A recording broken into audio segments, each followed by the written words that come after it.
किसी राज्य में एक प्रतापी राजा हुआ करता था। वे राजा रोज सुबह उठकर पूजा पाठ करता और गरीबों को दान देता। अपने इस उदार व्यवहार और दया की भावना की वजह से राजा पूरी जनता में बहुत लोकप्रिय हो गया था।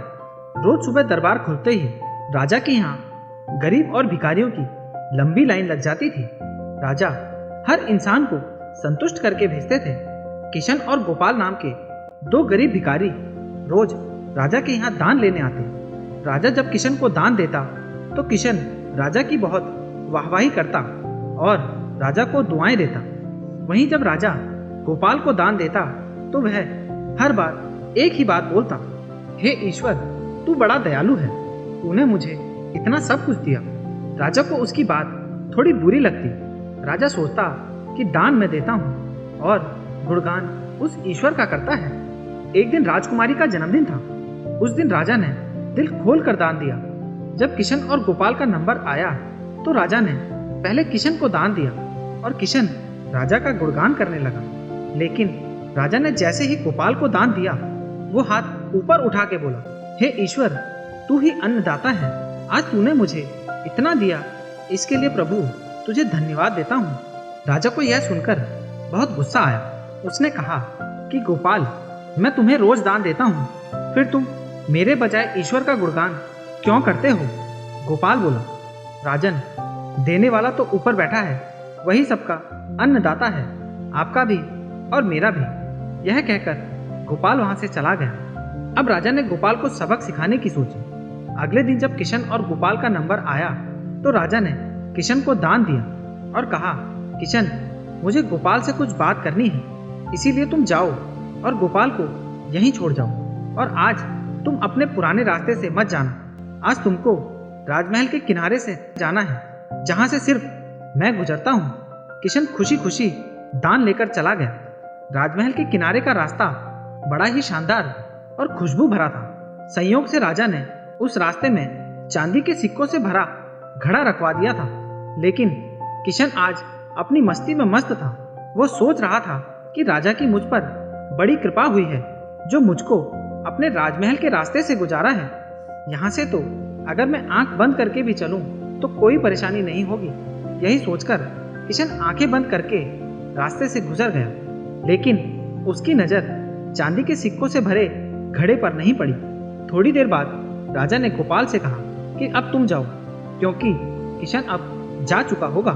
तुमको भी उसी रास्ते से जाना है जिससे किशन गया है। गोपाल धीमे कदमों से ईश्वर का धन्यवाद करते हुए आगे बढ़ चला। अभी थोड़ी दूर ही गया होगा कि उसकी नज़र चांदी के सिक्कों से भरे घड़े पर पड़ी। गोपाल घड़ा पाकर बहुत खुश हुआ। उसने कहा, ईश्वर, तेरी मुझ पर बड़ी अनुकंपा है, तूने मुझे इतना धन दिया। और वो घड़ा लेकर घर चला गया। अगले दिन फिर से जब गोपाल और किशन का नंबर आया तो राजा को लगा कि किशन घड़ा ले जा चुका होगा। इसीलिए उसने किशन से पूछा, क्यों किशन, कल का रास्ता कैसा रहा? राह में कुछ मिला या नहीं? किशन ने कहा, महाराज, रास्ता इतना सुंदर था कि मैं तो आंख बंद करके घर चला गया, लेकिन कुछ मिला तो नहीं। फिर राजा ने गोपाल से पूछा तो उसने बताया कि राजा, कल मुझे चांदी के सिक्कों से भरा एक घड़ा मिला। ईश्वर ने मुझ पे बड़ी कृपा की। राजा किशन से बड़ा गुस्सा हुआ। उसने कहा कि आज मैं तुम्हें धन नहीं दूंगा, बल्कि एक तरबूज दूंगा। किशन बेचारा परेशान था, लेकिन कहता भी तो क्या, चुपचाप तरबूज लेकर चल पड़ा। उधर राजा ने गोपाल को रोजाना की तरह कुछ धन दान में दिया। किशन ने सोचा कि इस तरबूज का मैं क्या करूं, और यही सोचकर वो अपना तरबूज एक फल वाले को बेच गया। अब जब गोपाल रास्ते से गुजरा, उसने सोचा कि घर कुछ खाने को तो है नहीं, क्यों ना बच्चों के लिए एक तरबूज ले लिया जाए। तो गोपाल ने फल बेचने वाले से वही तरबूज खरीद लिया जिसे किशन बेच गया था। अब जैसे ही घर आकर गोपाल ने उस तरबूज को काटा तो देखा उसके अंदर सोने के सिक्के भरे हुए थे। गोपाल ये देखकर बड़ा प्रसन्न हुआ और ईश्वर का धन्यवाद देते हुए बोला, हे ईश्वर, आज तूने मेरी गरीबी दूर कर दी। तू बड़ा दयालु है, सबका अन्नदाता है। अगले दिन जब राजा दान दे रहा था तो उसने देखा कि केवल किशन ही आया है गोपाल नहीं आया। उसने किशन से पूछा तो किशन ने बताया कि कल भगवान की कृपा से गोपाल को एक तरबूज मिला जिसके अंदर सोने के सिक्के भरे हुए थे।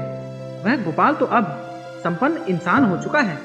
किशन की बात सुनकर राजा ने अपने हाथ आसमान की ओर उठाए और बोला, हे ईश्वर, वाकई तू अन्नदाता है, मैं तो एकमात्र जरिया हूँ, तू ही सबका पालनहार है। राजा को सारी बात समझ आ चुकी थी।